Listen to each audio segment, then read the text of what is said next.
یہ کتنا بڑا شرف ہے، اتنی بڑی سعادت ہے کہ بشر کو آج بھی موقع ملتا ہے کہ وہ کچھ دیر جنت کے دامن میں خوشبوئے حسین کو محسوس کرے۔ اتنے خوش نصیب ہیں وہ ظرف کہ جنہیں چنا گیا ہے مجلس میں آنے کے لیے، کیونکہ معصوم نے کتاب ہے مالیوس الدین، معصوم نے ارشاد فرمایا مجلس میں آتا ہی وہی ہے جسے ہم بلاتے ہیں۔ تو کتنی بڑی خوش نصیبی ہے کہ یہاں وہ آیا ہوا ہے جو مولا کا بلایا ہوا ہے، کیونکہ جسے مولا آج مجلس میں بلا رہے ہیں تو خود ہی آپ فیصلہ کر لیں کہ قرآن میں کہا تھا یوم ندعو کل اناس بامامہم، بروز حشر تم سب کو تمہارے اماموں کے ساتھ بلایا جائے گا۔ تو کتنی بڑی خوش نصیبی ہے، ہمارا امام وہ ہے جو آج بھی بلا رہا ہے، محشر میں بھی بلا لے گا۔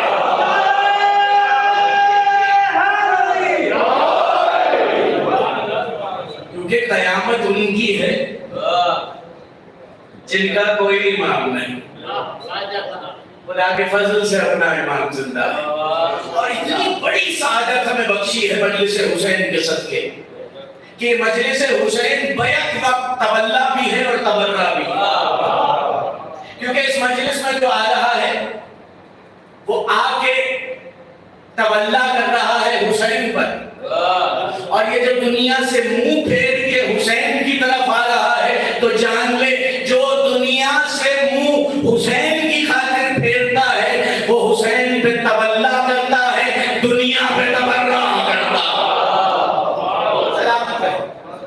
اتنی بڑی عبادت ہے، کیونکہ ہم فروعات دین میں جب دیکھتے ہیں نماز، روزہ، حج، زکوٰۃ، خمس، جہاد، امر بالمعروف، نہی عن المنکر، تولا، تبرہ، 10ویں درجے پہ تبرہ، اور کہا گیا ہے کہ صبح کی نماز میں جب تک آپ تبرہ نہ کریں تو مصلی کو نہ سمجھیں، اور اگر کسی نے کر دیا تو 5ویں معصوم نے ارشاد فرمایا جس نے ہمارے دشمنوں پہ صبح کی نماز میں تبرہ کیا اس کی تمام دن عبادت میں گزرتی ہے۔ اس لیے بہت ضروری ہے۔ میں نے جو آیت سرنامہ کلام میں پیش کی ہے سورہ النساء، 93ویں آیت ہے سورہ النساء، اس میں ارشاد رب العزت ہوا وَمَن يَقْتُلْ مُؤْمِنًا مُتَعَمِّدًا، جس نے کسی مومن کو متعمدًا عمدًا جان بوجھ کر قتل کیا تو وہ سن لے فَجَزَاؤُهُمْ جَهَنَّمْ، اس کی پہلی جزا کا نام جہنم ہے، خالداً فیہا، اور وہ اس میں ہمیشہ رہے۔ اور پھر کہا وَغَضِبَ اللَّهُ وَلَّعْنَهُ، اور اللہ کے غضب کا شکار بھی ہوتا رہے گا، اور وَلَّعْنَهُ، اور اللہ کی لعنت بھی پاتا رہے گا۔ ابھی بھی آیت رکی نہیں، معلوم ہوا ظالم سے خدا کو اتنی نفرت ہے، جزاؤہم جہنم، یہ جہنم میں بھی جائے گا، میرا غضب بھی پائے گا، میری لعنت بھی پائے گا۔ اب سنیے آیت میں کہا وَعَدَّ لَهُ عَذَابًا عَظِيمًا، اور یہ سن لے اس کے لیے عذاب عظیم بھی میں نے تیار کر رکھا۔ بس اسی آیت کے ذیل میں چند پیغامات اپنی نوجوان نسل کو دینے ہیں اور اپنے بڑوں سے دعائیں حاصل کرنی ہیں۔ کہا وَمَن يَقْتُلْ مُؤْمِنًا مُتَعَمِّدًا، جس نے عمدن کسی ایک مومن کو قتل کیا اس کے لیے کیا ہے فَجَزَاؤُهُ جَهَنَّمْ خَالِدًا فِيهَا، کہا وہ اس میں ہمیشہ رہے گا۔ اس کی تفسیر میں شیعہ سنی علماء نے لکھا ہے جس نے کسی مومن کو عمدن قتل کیا اس کی استغفار قبول نہیں ہوگی، کیونکہ بڑا پڑھا لکھا مجمع ہے، نوجوان یہاں بیٹھے ہیں، سوشل میڈیا پہ آپ سنتے رہتے ہیں کہ بہت سے حمایتی پیدا ہو گئے ہیں یزید کے، تو ان کے لیے سب سے بڑا تماشا مارنے لگا ہوں، اور وہ یہ ہے کہ سورہ النساء کی 93ویں آیت میں اللہ نے کہا ہے جو کسی مومن کو قتل کرے وہ میرے غضب کا بھی شکار، میری لعنت کا بھی شکار، میرے جہنم میں بھی جائے گا، میرا غضب بھی پائے گا۔ تو جو مومن کو قتل کر رہا ہے وہ اتنا بڑا لعنتی ہے، تو جس نے امیر المومنین کو قتل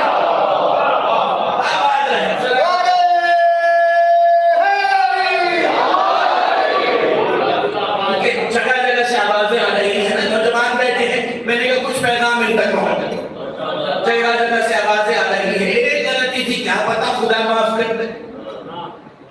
اگر اس ملعون کو خدا معاف کر سکتا ہے تو پھر اس پر لعنت بھیجنے والوں کو بھی خدا معاف کر سکتا ہے۔ اللہ اکبر۔ دیکھیے جس نے کسی ایک مومن کو قتل کیا اس کی سزا اللہ بتا رہا۔ دیکھیے ہر حرف کی ذمہ داری ہے۔ آپ کسی بھی تفسیر میں جا کر اس کا لفظی ترجمہ بھی دیکھ لیجئے اور اس کا فہمی ترجمہ بھی دیکھ لیجئے۔ وَمَن يَقْتُلْ مُؤْمِنًا مُتَعَمِّدًا، جس نے عملاً کسی کو قتل کیا وہ کیا پا رہا ہے؟ پہلی جزا اس کی جہنم ہے۔ اب اسے کوئی بچا نہیں سکتا، اب اسے کوئی بچا نہیں سکتا۔ وَغَضِبَ اللَّهُ وَلَعَنَهُ، اللہ کہہ رہا ہے، دلچسپ بات جو ہے جہاں آپ کی توجہ دلانا چاہتا ہوں، اللہ کہہ رہا ہے میں نے اس کی جزا جہنم لکھ دی، میں نے اس کے لیے عذاب علیم تیار کر لیا، لیکن پروردگار تو کہہ رہا ہے میں مسلسل غضبناک ہوتا رہوں گا، میں مسلسل ان پر لعنت کرتا رہوں گا۔ ہمیں تو آج تک کسی بھائی کی مسجد سے کسی قاتل پہ لعنت سنائی نہیں دی۔ اللہ اکبر، چلیے گا میرے ساتھ۔ ہمیں تو آج تک سنائی نہیں دی کہ کسی مسجد سے آ رہی ہو فلاں قاتل پہ لعنت، فلاں قاتل پہ لعنت، جبکہ سنت الہیہ ہے لعنت بھیجنا۔ لیکن اللہ کہہ رہا ہے میرا غضب بھی آتا رہے گا، میری لعنت بھی آتی رہے گی۔ اب جو یہ کام کر رہا ہو سمجھ لینا وہ اللہ کی سنت پہ چل رہا ہے، غضب اللہ ڈالنا چاہتا ہے۔ دیکھیے جب قرآن میں اللہ نے کہا تبت یدا ابی لہب وتب، اے ابو لہب تیرے ہاتھ ٹوٹ جائیں، تاریخ نے لکھا اس کے ہاتھ نہیں ٹوٹے، لیکن اللہ نے بتا دیا کہ اجازت ہے کہ کسی کو ظالم پاؤ تو اسے کوسنا دے سکتے ہو، اسے برا کہہ سکتے ہو۔ تو یہاں پہ کیا ارشاد ہو رہا ہے؟ اللہ کہہ رہا ہے وغضب اللہ، اور میرا غضب اس پہ نازل ہوتا رہے گا۔ معلوم ہوا ظلم اتنا ناپسند ہے خدا کو، ظلم اتنا ناپسند ہے خدا کو کہ اس نے اتنی ساری چیزیں رکھی، اتنے سارے مرحلے رکھے کہ میں غضب بھی کروں گا، میں لعنت بھی کروں گا، جہنم میں بھی بھیجوں گا، استغفار بھی قبول نہیں کروں گا۔ قرآن میں اللہ مومن کے قاتل کی استغفار قبول نہیں کرتا، اللہ جانے تم کیسے یزید کو بخشوا رہے ہو۔ نعرہ تکبیر، نعرہ رسالت، نعرہ حیدری، حسینیت زندہ باد، حسینیت زندہ باد، حدیثیت مردہ باد، حدیثیت مردہ باد، لعنت دشمنان دے لعنت، محمد اکرم کا صلوات۔ جزاک اللہ، بہت شکر گزار، میرا محترم مجمع میرے ساتھ چل رہا ہے۔ چاہوں تو دعوت کے ایک سلسلے کو جاری رکھوں، لیکن چاہتا ہوں کہ پیغام تک ہم پہنچے۔ آپ جو مجلس میں آ رہے ہیں، دنیا کہتی ہے کہ مجلس میں جا کے کیا کرتے ہو، تو جا کے کہا کریں اللہ کے وعدوں کو پورا کرتے ہیں، اللہ کے وعدوں کو پورا کرنے کے لیے جاتے ہیں، کیونکہ اللہ کے دو ہی کام ہیں۔ ایک کام ہے اس کا ان اللہ ملائکتہ یصلون علی النبی یا ایھا الذین صلوا علیہ وسلموا تسلیما، میں اور میرے ملائکہ ہر وقت ان پر درود پڑھتے رہتے ہیں۔ پہلا کام۔ دوسرا کام کیا ہے کہ کسی مومن کے قاتل پر وہ غضبناک ہوتا رہتا ہے، غضبناک ہوتا رہتا ہے۔ اب پروردگار کیسے ڈھونڈے تو کیسے ہوتا ہے، تو اس پر اللہ کا یقیناً یہی جواب آئے گا۔ یہ جو مجلسیں ہیں نا، یہ ہر دور کے ظالم کو اسی لیے چبھتی ہیں کہ ظالم کے نمائندوں کی، ظالم کے حمایتیوں کی مجلسوں نے نیندیں اڑا دی ہیں، اور جب ماتمی سینے پہ ہاتھ مارتا ہے تو ظالم کو لگتا ہے یہ اس کے سینے پہ نہیں لگ رہا، یا پھر اس کے منہ پہ لگ رہا۔ آواز رہے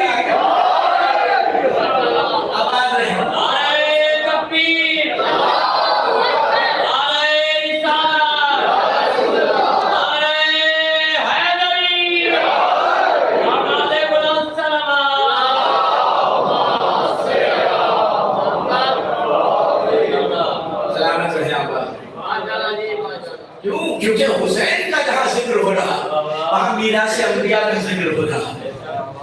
السلام علیکم وارث آدم و صفوت اللہ. اے آدم صفی اللہ کے بھی وارث حسین تجھ پر ہمارا سلام. یہ ہے تولا. اور تبرہ کیسے؟ جو حسین کا ہو گیا یقیناً وہ یزید کا نہیں.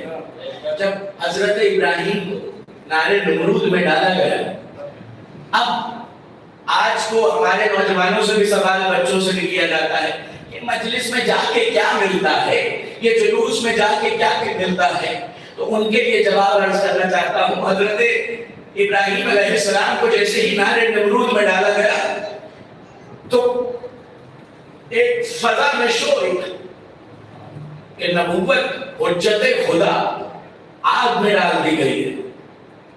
اب ایک پرندے نے کیا کیا, اپنی چونچ میں پانی کی قدریں بھرتا لا کے نار نمرود پہ ڈالتا, ادھر ڈال دیتا, پانی بھرنے جاتا چونچ میں بھر کے لاتا اور نار نمرود میں ڈال دیتا.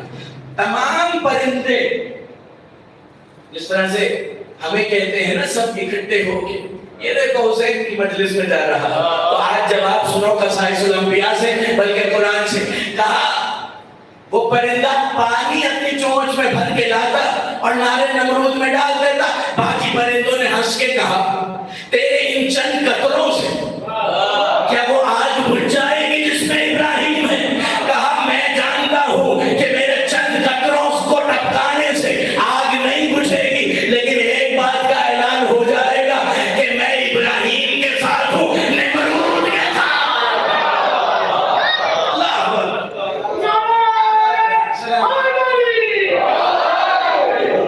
ابراہیم کے ساتھ ہوں. اور ہم بھی اس مجلس میں اسی لیے آتے ہیں, اسی لیے آتے ہیں کہ ہم بھی اعلان کر رہے ہیں ہم حسین کے ساتھ ہیں, یزید سے ہمارا کوئی تعلق نہیں, یزید سے ہمارا کوئی تعلق نہیں. تو بس آئیے حدیث رسول میں اہمیت سن لیجیے اپنی, جو آپ لوگوں کی اہمیت ہے, جو حسین کے ذکر میں آنے والوں کی اہمیت ہے. کیا ارشاد ہوا, من اراد اللہ بہ الخیر قذف فی قلبہ حب الحسین. کہا اللہ جسے خیر پر لانا چاہتا اس کے دل میں قذف فی قلبہ حب الحسین, اس کے قلب میں حسین کی محبت اتار دیتا. جس نے لطف لینا ہے وہ آگے چلے میرے ساتھ. حدیث رسول یہاں تک نہیں رکی بلکہ رسول کے بیٹے نے ارشاد فرمایا من اراد اللہ بہ السوء قذف فی قلبہ بغض الحسین. اللہ جسے چاہتا ہے کہ جہنم میں ڈالے اس کے دل میں حسین کا بغض ڈال دیتا. اب دیکھیے گا اللہ نے کیا ارشاد فرمایا, من اراد اللہ بہ الخیر, خدا جس کو خیر پہ لانا چاہتا ہے اس کے دل حسین کی محبت ڈال دیتا. اب اللہ کو یہاں کہنا چاہیے تھا من اراد اللہ بہ الخیر قذف فی قلبہ حب الصلاۃ, اس کے دل میں نماز کی محبت ڈال دیتا ہے. حب الصوم, اس کے دل میں روزے کی اہمیت ڈال دیتا ہے. اس کے دل میں حج کی اہمیت ڈال دیتا ہے. اس کے دل میں جہاد کی محبت ڈال دیتا ہے. نہیں, اللہ چاہتا تھا ایک لفظ میں پوری بات کر دوں. کیونکہ کہا کہ جو حسین کی محبت سے سرشار ہو جائے وہی تو جانتا ہے نماز کیا ہے, روزہ کیا ہے, جہاد کیا ہے.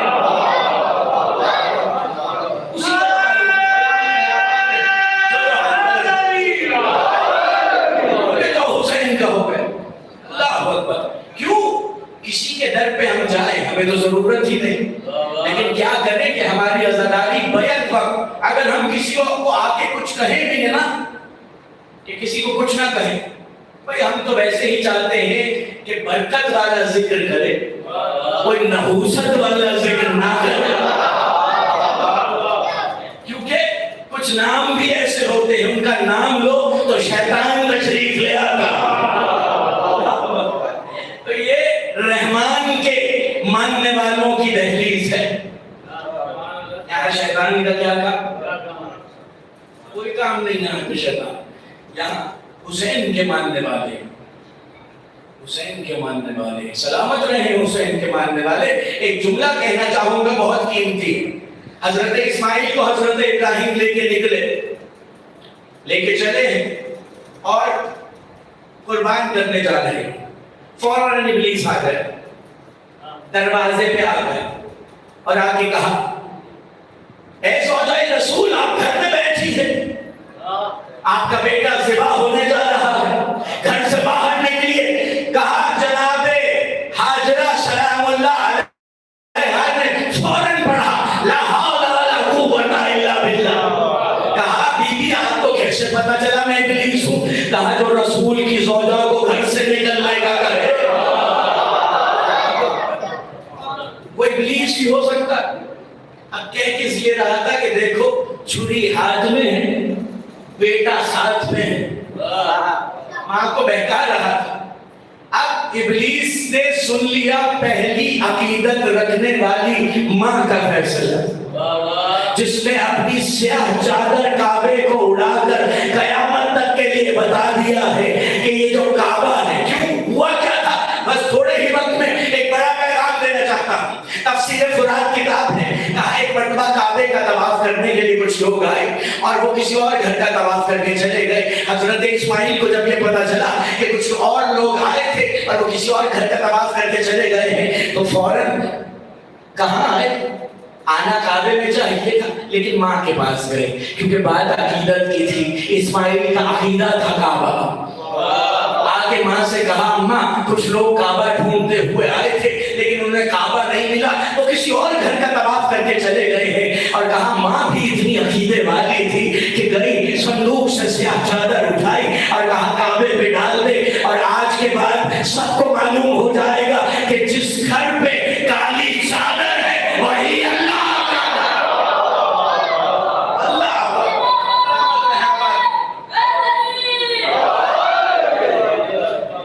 اکبر. یہ کالا رنگ جو ہے یہی بہت بڑی حجت ہے، یہی بہت بڑا تولا بھی ہے، یہی بہت بڑا تماشا بھی ہے.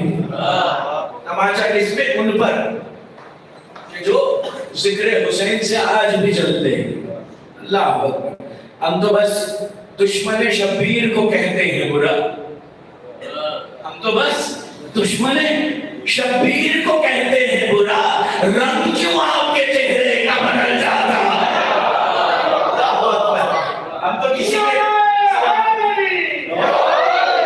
کسی کے والدین پہ کوئی طنز نہیں کرتا، کوئی تبر نہیں چلا رہے. ہم تو ذکر کر رہے ہیں حسین کے دشمنوں، کیونکہ جو حسین کا دشمن ہے وہی اللہ کا دشمن، وہی نبی کا دشمن. قذف فی قلبہ، اسی لیے اللہ نے کہا میں جس کو چن لیتا ہوں اپنی جنت کے لیے اس کے دل میں جوانان جنت کی محبت ڈال دے گا. اور کیا کیا پائیں گے آپ حسین کے در سے؟ کیا کیا ملتا ہے؟ کہتے ہیں نا فلاں جگہ جائیں گے، کیا خاک فائدہ وہاں جانے کا. بس تمام کیا بیان، کیا خاک فائدہ وہاں جانے کا؟ خاک ملے گی نا. آؤ حسین کے در پہ جہاں خاک بھی ملے گی تو خاک شفا ملے گی. اللہ اکبر. کہا آیت اللہ الشرازی کا زمانہ، آیت اللہ شراز آج سے 2 صدی قبل کا واقعہ. ان کے دور میں ایک شاہ تھے ایران کے، مشہد کا واقعہ ہے. کہا انہوں نے کیا سلسلہ شروع کیا؟ انہوں نے سلسلہ یہ شروع کیا، اس دور میں ایک عیسائی بھائی تھے، انہوں نے کیا کیا، ان کے پاس کوئی علم آ گیا، اب وہ بتا دیتے تھے کہ جو میرے سامنے والا ہے اس کے شیران میں کیا ہے، جو میرا سامنے والا ہے اس کے ذہن میں کیا ہے. جب وہ لوگوں کا یہ حال بتاتا تھا تو لوگ قائل ہو جاتے تھے، کہتے تھے اپنے مذہب پہ لیا. تو بہت سے لوگوں کو اس نے مسلمان سے مسیح کر دیا، صرف اپنا کمال دیکھا. اب یہ معاملہ دربار تک پہنچ گیا، اور جب دربار میں پہنچا تو بادشاہ کو ضرورت پڑی کسی حسین والے کی.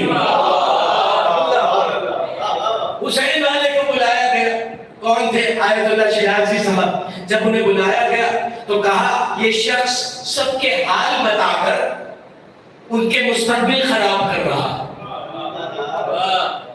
سب کے حال بتا کے ان کے حال بگاڑ رہا ہے. کہا کیا کرتا ہے؟ کہا شکم کا بھی بتا دیتا ہے, ذہن کا بھی بتا دیتا ہے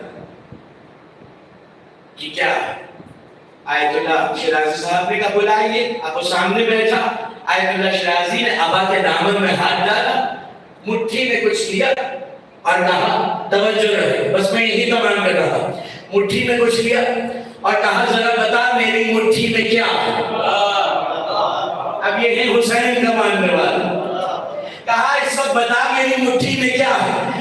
اب اس عامل نے جو مسیح عالم تھا اس نے زمین میں دیکھا, پھر آسمان میں دیکھا. آیت اللہ شیرازی نے پوچھا کیا پریشانی ہے, کیا نہیں معلوم ہو پا رہا کہ میرے ہاتھ میں کیا ہے؟ کہا میرے علم کی پرواز جا تو رہی ہے لیکن حیرت اس بات پہ ہے کہ یہ جنت کی مٹی تمہارے ہاتھوں میں ہے.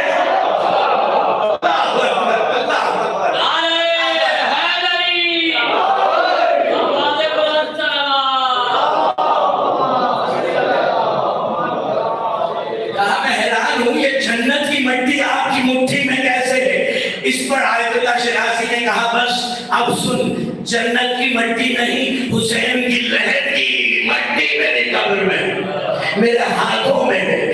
اور یہ دکھا کر انہوں نے جتنوں کو انہوں نے مسیح بنایا تھا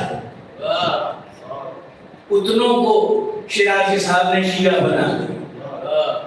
سب نے کہا جس کی مٹی جنت کی مٹی ہے, جس کا اللہ جس کی لہر پہ جانا کہا جاتا ہے جہاں روز 70,000 ملائکہ اترتے ہیں, کیونکہ 40 آ گیا ہے عزدار, اور 40 میں ہر کسی کی خواہش ہوتی ہے کہ اسی طرح میں بھی کربلا جاؤں جس طرح زینب نے خواہش کی تھی کہ قید سے چھوٹوں گی تو کربلا فوراً جاؤں.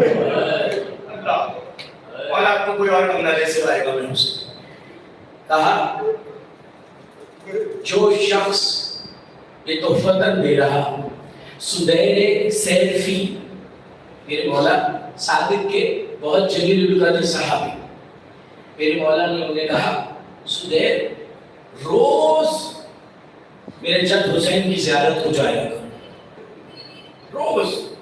کہا مولا میں تو مدینے میں ہوں, عراق کیسے جایا کروں؟ کہا عراق جانے کا کون کہہ رہا ہے, اپنے گھر کی چھت پہ جاؤ, اپنے گھر کی چھت پہ جا یا کھلے آسمان کے نیچے جا, پہلے دائیں دیکھ پھر بائیں دیکھ, پھر آسمان کو دیکھ اور کہے السلام علیکم یا ابا عبداللہ, السلام علیکم ورحمۃ اللہ وبرکاتہ. کہا بس یہ کہہ کے پلٹا. کہا مولا یہ کرنے کا اجر, کہا ایک حج کا ثواب تیرے نامہ اعمال میں لکھ دیا جائے. کتنا سامل ہے. ہمیں چاہیے کہ روز حسین سے سلام دعا کرتے رہیں. اسی لیے اہمیت بتانا چاہوں گا. آپ تو کھل کر جملہ اگر پہنچ گیا تو میرے بزرگ میرے بڑے مجھے دعائیں دیں گے اور ماتمی آئندہ دعاؤں میں یاد رکھیں گے. آپ کو اجازت ہے جا کر چوک میں بھی یا حسین کھلی آواز میں کہہ سکتے ہیں. کوئی سمجھ سکا حسین کی بہن کی غربت؟ کہا اتنی بے بس تھی زینب کہ اکثر جہاں کچھ دیر بیٹھنے کا موقع ملتا تھا تو خاک پہ لکھتی تھی یا حسین. قبلہ محترم کی موجودگی میں, کیونکہ آج ایک عظیم شہادت کی شب ہے اور یقیناً یہ آپ کو ساری روایت سے آگاہ کریں گے. میں تو بس چہلم پڑھنا چاہتا چند جملوں میں. کہا زینب کو اتنی حسرت تھی کہ بھائی کا چہلم کروں. کہا جہاں کہیں وقت ملتا تھا خاک پہ انگلیوں سے لکھنا شروع کرتی تھی یا حسین, اور دیکھتی تھی جیسے ہی کوئی ظالم آ رہا ہے فوراً مٹا دیتی تھی. ایسے ماتم کیا ہے حسین کی بہن زینب نے حسین کا. آپ کو کوئی اور بندہ جیسے بھائی کا بہن. کہا زینب کے دل میں بڑے ارمان تھے. اسی لیے جیسے ہی رہائی کا حکم ملا اور سید سجاد نے آگے کہا پھوپھی اماں رہائی مل گئی ہے۔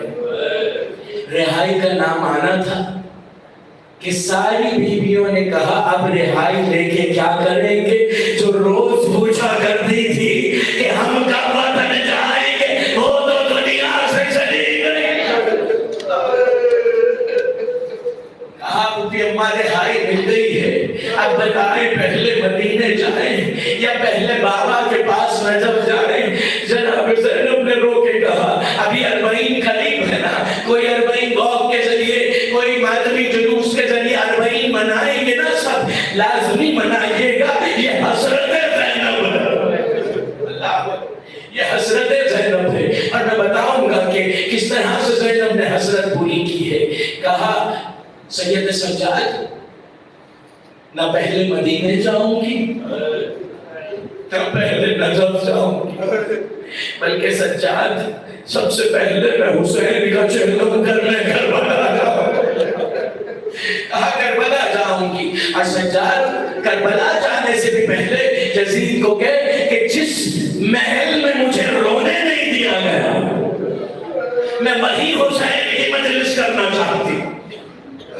کہا شام کی عورتوں کو بلایا گیا، تمام شام کی عورتیں آئیں اور جناب زینب مسند پہ بیٹھی، اور مسند پہ بیٹھتے ہی کہا بیویوں آج میں بتاؤں گی میرا بھائی کیسے مارا گیا، لیکن اس کو بتانے سے پہلے اے بیویوں میں کہنا یہ چاہتی ہوں کہ اگر کسی کا کوئی بدلہ باقی ہے تو زینب حاضر ہے پتھر کھانے کے لیے، تازیانے کھانے کے لیے زینب حاضر ہے۔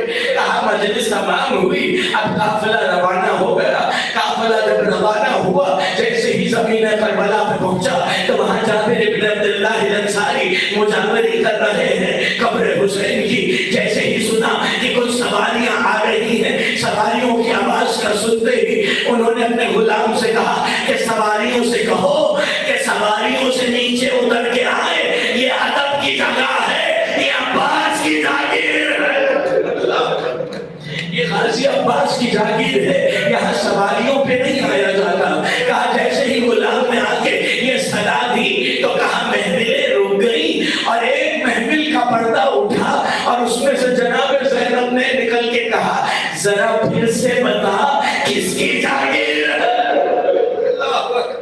جزاک اللہ مولا آپ کو کوئی اور علم نہ دے سوائے غم حسین۔ کہا 9 مرتبہ بیوی نے پوچھا ذرا پھر بتا کس کی جاگیر ہے؟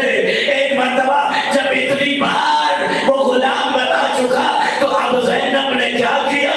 خود کو اونٹ سے گرایا اور ریت پہ گر کے کہا اے میرے غازی دیکھ تیری بہن آ گئی، اٹھ جا زینب کا استقبال۔ آپ نے گریہ کیا، مجلس اپنے کمال پہ پہنچ گئی ہے۔